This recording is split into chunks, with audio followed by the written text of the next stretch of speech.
Made possible through support from Developmental Pathways and the Arc of Aurora. A Think Change training.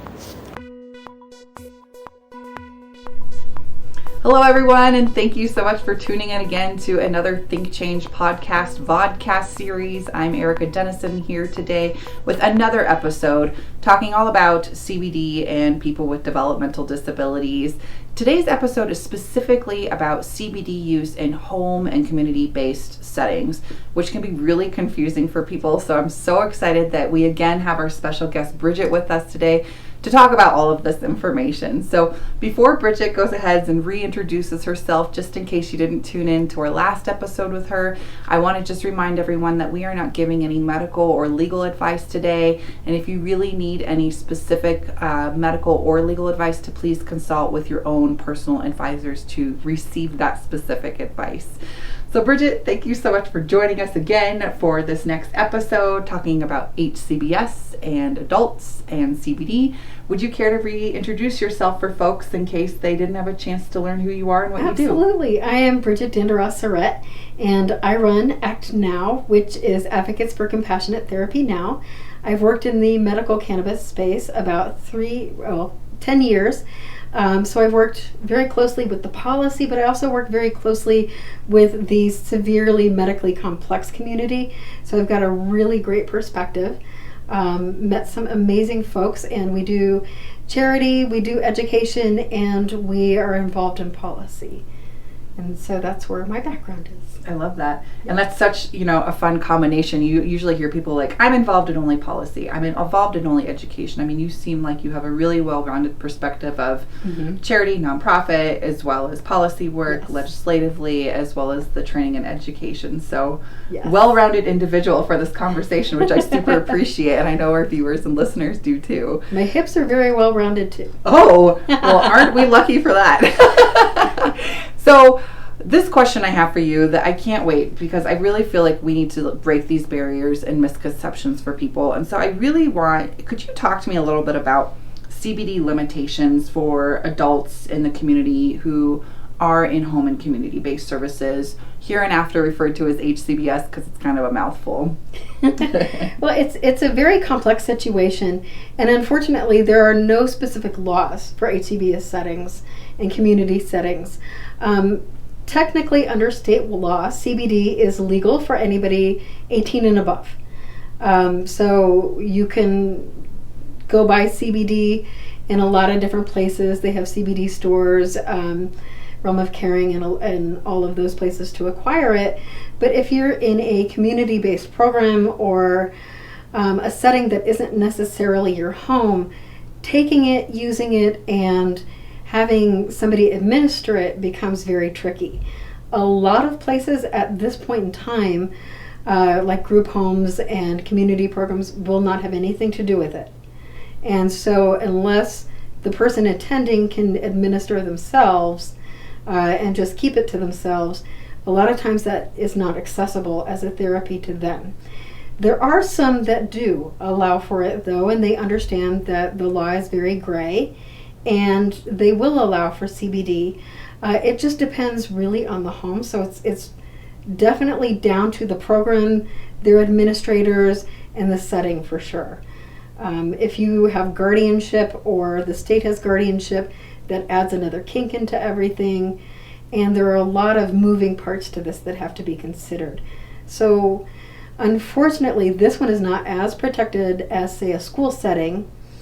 But it is something that I think we're starting to see change on in the community. There are some places and some homes that are allowing for CBD use, which is really good. We have people who can go in and talk to the staff there, the administrators, let them know they're not, smoking weed on your property. That's not what this is. It's a nice little CBD tincture. There's no intoxication with it, and it's very therapeutic, and it could be the only option that person has. So while it is something that is very difficult to find right now, to find a program that's willing to take that risk, it's also changing, so you never know until you ask. That's fair. Yes. That's very true.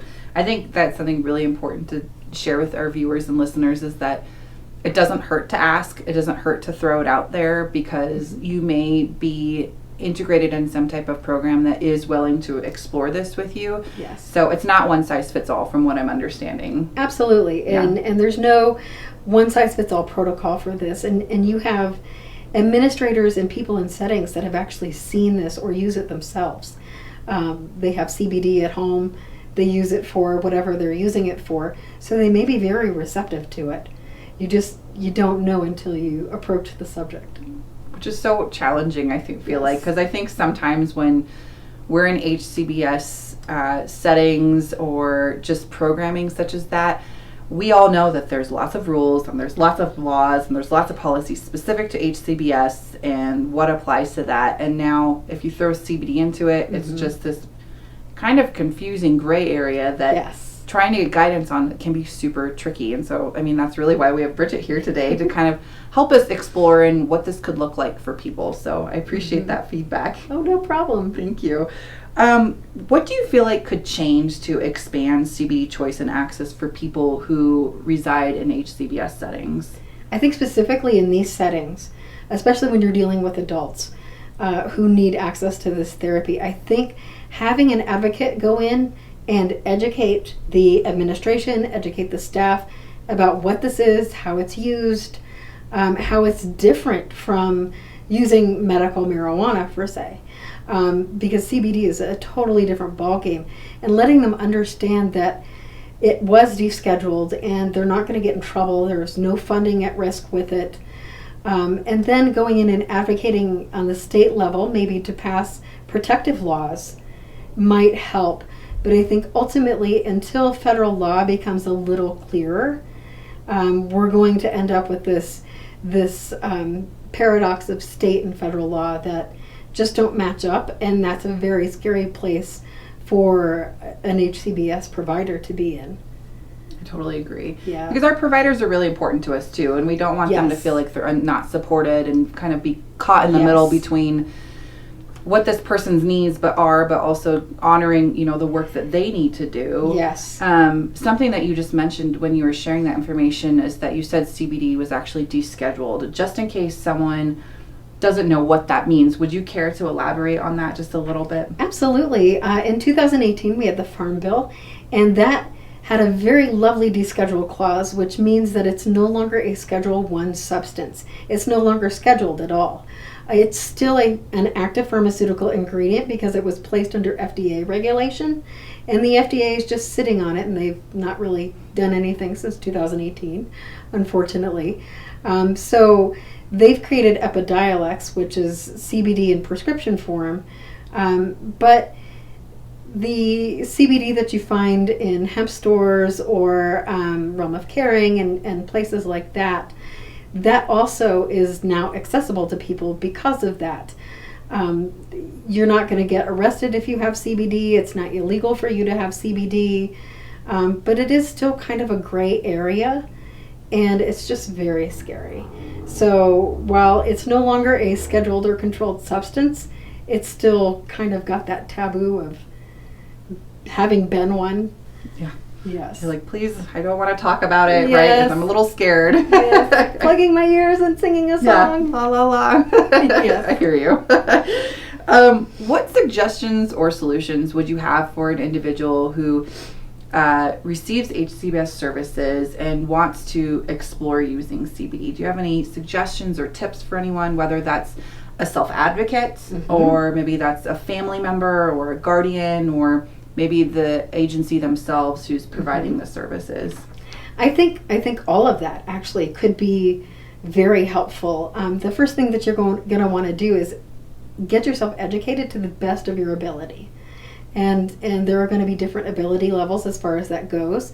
If you need an advocate, do not be scared to call in the reinforcements. We will come charging in with the cavalry and help you out. We have a network of people who have gone before and who are trailblazing on this, just like they are in schools.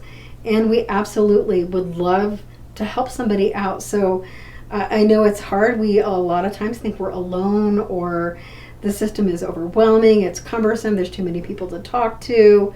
But we get that, and so we'll help. We can always walk the path together, or roll the path together, or just kind of like kayak it together. Just a nice, easy stream ride. Nothing Yeah, I with think like that's Whiterada Rapids or anything. That's more my flavor. So. Yeah, I'll just go a little easygoing trip. Sounds nice. Exactly. But that is really nice to know that, people are not alone and you don't have to figure it out all on your own. Bridget obviously encourages you to do your research and educate yourself as best as possible. And this vodcast episode is a great way to educate yourself. I mean, this is a great first step. So I really appreciate kind of that background and giving people those tips on kind of don't be afraid and you're not alone. And, you can totally call in the reinforcements, which I know sometimes sounds like you're here to fight. And that's not what... But that's not the case. That's not the case. Yeah. You're here to have an extra voice to meet whatever you or your loved one's needs are. So... We're here to support. Yeah, absolutely. Yes. Do you have any closing thoughts on this topic when it comes to HCBS and people with developmental disabilities?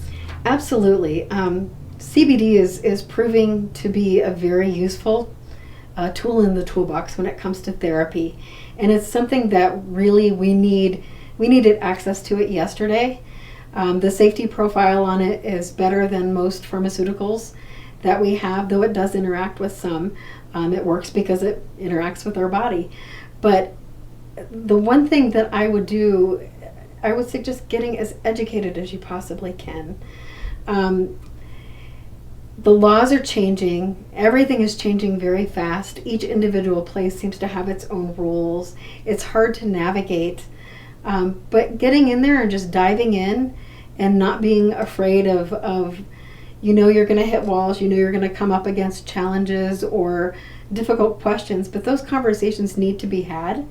And if you're not comfortable having them, always feel free to reach out to somebody who is there to help you.